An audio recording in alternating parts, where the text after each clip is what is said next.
കാലിലൊരു മുറിവ് കണ്ടാൽ അല്ലെങ്കിൽ ഡയബറ്റിക് രോഗിയെ സംബന്ധിച്ചിടത്തോളം ഏറ്റവും ഗ്രേവ് ആയിട്ടൊരു കോംപ്ലിക്കേഷനാണ് മുറിവ്. അത് വളരെ സീരിയസ് ആയി തന്നെ നമ്മളത് ട്രീറ്റ് ചെയ്ത് അത് ഉണങ്ങാൻ വളരെ കീനായിട്ട് തന്നെ നമ്മൾ ആക്ഷൻ എടുക്കണം, അല്ലെങ്കിൽ അത് പ്രോബ്ലം ഉണ്ടാക്കും. അപ്പോൾ ഇന്ന് ഡയബറ്റിക് വഴിയുള്ള ആംബ്യൂട്ടേഷൻസ് 100% നമുക്ക് ഒഴിവാക്കാൻ കഴിയില്ല, ബട്ട് നമുക്ക് വളരെ കുറവാക്കാൻ കഴിയും. ഡയബറ്റിക്സ് വന്നിട്ട് അവയവങ്ങളൊക്കെ മുറിച്ച് മാറ്റുന്നു, പ്രത്യേകിച്ച് കാല് അതുപോലെ കൈകൾ, ഇങ്ങനെയൊക്കെയുള്ള അവയവങ്ങളെ മുറിച്ച് മാറ്റുന്നു. ഇത് നിയന്ത്രിക്കാൻ പറ്റില്ലേ? ഇതിന് ട്രീറ്റ്മെൻറ്റ് ഇത് മുറിക്കലല്ലാതെ മറ്റു വഴികളൊന്നുമില്ലേ? അതിന് പല ഭാഗങ്ങളായിട്ട് തന്നെ നമ്മൾ പറയേണ്ട ഒരു കാര്യമാണ്. ഇത് ആദ്യകാലങ്ങളിൽ ഇത് വളരെ കൂടുതലായിരുന്നു, പ്രമേഹ നിയന്ത്രണത്തിനോ അല്ലെങ്കിൽ നമ്മുടെ മറ്റ് ചികിത്സകളോ ഇല്ലാത്ത കാലത്ത്. ഇതിന് പ്രധാന കാരണം 3 എണ്ണമാണ്. ഒന്ന്, അനിയന്ത്രിതമായ പ്രമേഹം. രണ്ടാമത് പെരിഫറൽ ന്യൂറോപ്പതി എന്ന് പറയും, അതായത് കാലിലേക്കുള്ള ഞരമ്പുകളിലേക്ക് പ്രമേഹം ബാധിച്ച് നമുക്ക് സെൻസേഷൻ ഇല്ലാതാവും. മൂന്നാമതായിട്ട് കാലിലേക്കുള്ള രക്തോട്ടത്തെ കുറയുന്നതിന് പെരിഫറൽ വാസ്കുലർ ഡിസീസ് എന്ന് പറയും, അത് കാരണം രക്തോട്ടം ഇല്ലാതാവുക. ഇതിൻ്റെ കൂടെ സ്മോക്കിങ്ങും കൂടി വരുമ്പോൾ ഈ രക്തോട്ടം വളരെ കുറഞ്ഞു പോകും. അവിടെ എന്തെങ്കിലും ഒരു മുറിവ് പറ്റിയാൽ നമ്മളത് നോട്ടീസ് ചെയ്യാതെ ഇൻഫെക്ഷൻ ആയി കഴിഞ്ഞാലാണ് ഇത്തരത്തിലുള്ള ആംബ്യൂട്ടേഷൻസ് വേണ്ടി വരുന്നത്. അതിന് ഇന്ന് വളരെ ബെറ്റർ ചികിത്സകളുണ്ട്. ഒന്നാമതായിട്ട് നമുക്ക് പ്രമേഹത്തെ വളരെ നന്നായി കൺട്രോൾ ചെയ്യാൻ പറ്റും. പിന്നെ ന്യൂറോപ്പതികളെ പല മരുന്നുകൾ വെച്ചിട്ട് സെൻസേഷൻ ഇമ്പ്രൂവ് ചെയ്യിക്കാൻ പറ്റും. ഏറ്റവും പ്രധാനമായി ഇതിൽ വന്ന ഒരു ചികിത്സ എന്ന് പറയുമ്പോൾ കാലിലേക്കുള്ള രക്തോട്ടങ്ങൾ ഒഴിവാക്കാനുള്ള ആൻജിയോപ്ലാസ്റ്റി കാലിൽ ചെയ്യാൻ കഴിയും. അതുവഴി നമുക്ക് ഈ ബ്ലോക്കുകൾ ഒഴിവാക്കാനും അവിടേക്ക് രക്തം എത്തിക്കാനും കഴിയുന്നതിലൂടെ മുറിവിനെ വളരെ ഈസി ആയിട്ട് ഉണക്കാൻ കഴിയും. പിന്നെ ശക്തമായ ആൻറ്റിബയോട്ടിക്കുകൾ ഇന്ന് അവൈലബിൾ ആണ്. ഇതൊക്കെ വഴി നമ്മൾ പഴയ ഒരു സ്റ്റാറ്റിസ്റ്റിക്സ് നോക്കുകയാണെങ്കിൽ ഒരു 80% മേലെ ഇന്ന് നമുക്ക് ലിംബ് സേവ് ചെയ്യാൻ പറ്റുന്നുണ്ട്. ഇത് രോഗിയുടെ ഭാഗത്തുനിന്ന് ഇതിന് വേണ്ടത്, ഒന്നാമത്തെ കാര്യം, നമുക്ക് സെൻസേഷൻ കുറഞ്ഞു എന്ന് തോന്നിയാൽ തീർച്ചയായും അതിനുള്ള പ്രൊട്ടക്റ്റീവ് ഫുട്വെയർസ് ഉപയോഗിക്കാതെ പുറത്തിറങ്ങാതിരിക്കുക.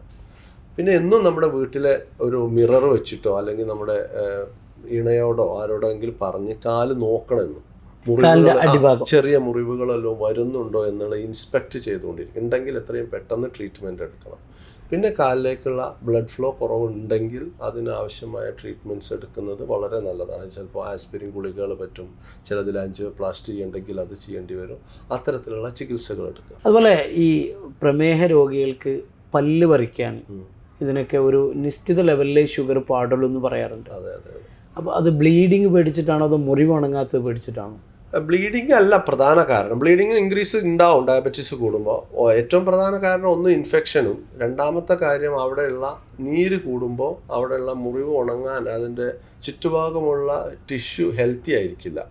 അപ്പോൾ അവിടെ ഒരു നല്ല മുറിവ് ഉണക്കം നമുക്ക് കിട്ടും. അത് ഈ പല്ല് മാത്രമല്ല, ഏത് സർജറിയും ഡയബറ്റിക് കൺട്രോൾ ഇല്ലാതെ ചെയ്താൽ അത് നല്ലതായിരിക്കില്ല, റിസൾട്ട് നല്ലതായിരിക്കില്ല. അത് ഈ ഒരു കാരണം കൊണ്ട് അവിടെ ഇൻഫെക്ഷനുള്ള സാധ്യത, ലോക്കലുള്ള ടിഷ്യൂ ഹെൽത്ത് എല്ലാം മോശമായിരിക്കും. പ്രമേഹ രോഗികൾക്ക് കഴിക്കാൻ പറ്റുന്ന ഫ്രൂട്ട്സ് ഐറ്റംസ്, ഡേറ്റ്സ് കഴിക്കാൻ പറ്റും ചിലർ പറഞ്ഞേക്കാം, ചില ആളുകൾ പറയും ഡേറ്റ്സ് കഴിക്കരുത് എന്ന് പറയുന്നത്. അപ്പോൾ എന്തൊക്കെ ഫ്രൂട്ട്സാണ് പ്രമേഹ രോഗികൾക്ക് കഴിക്കാൻ പറ്റുന്നത്? 100% നമുക്ക് അങ്ങനെ ഒരു കാറ്റഗറൈസേഷൻ പോസിബിൾ അല്ല. കാരണം എല്ലാ ഫ്രൂട്ട്സിലും ഫ്രക്ടോസ് എന്ന് പറയുന്ന ഒരു ഗ്ലൂക്കോസിന്റെ ഒരു വകഭേദം ഉണ്ട്.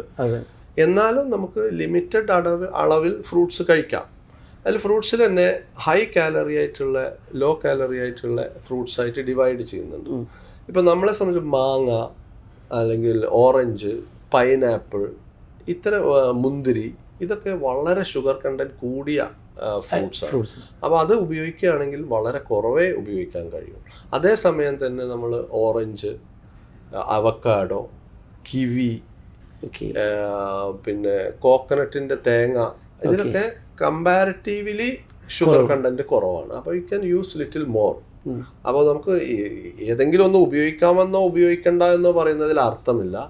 ഇതിലുള്ള ഒരു ഷുഗർ കണ്ടന്റ് കൂടിയ സാധനങ്ങൾ കുറക്കുകയും ഷുഗർ കണ്ടന്റ് കുറഞ്ഞത് കൂടുതൽ ഉപയോഗിക്കുകയും ചെയ്യും. ഇപ്പൊ നമുക്ക് അവക്കാഡോ ഒക്കെ എന്ന് പറയുമ്പോൾ തീരെ ഷുഗർ ഇല്ല, അതിൽ ഫാറ്റ് കൂടുതലാണ്, പക്ഷെ ഫാറ്റ് കണ്ടന്റ് കൂടുതൽ. അപ്പൊ അത് കുറച്ച് കൂടുതൽ വേണമെങ്കിൽ യൂസ് ചെയ്യാം. എന്തൊക്കെ ആയാലും ഈ ഫ്രൂട്ട്സ് എന്ന് പറയുന്നത് നമ്മൾ ഒരുപാട് കഴിക്കുന്നത് ആർക്കും നല്ലതല്ല. കാരണം ഫ്രൂട്ട്സിന്റെ അകത്ത് ജനറലി കാർബോഹൈഡ്രേറ്റും വൈറ്റമിൻ മാത്രമേ ഉള്ളൂ. യു ഡോണ്ട് ഹാവ് പ്രോട്ടീൻസ് അധികം ഫ്രൂട്ടിലും കാര്യമായിട്ടില്ല. ഒരുപാട് നമ്മൾ ഫ്രൂട്ട് ഡയറ്റ് മാത്രം കഴിച്ചാൽ നമ്മുടെ മസിൽസ് ഒക്കെ പോകാനുള്ള സാധ്യത.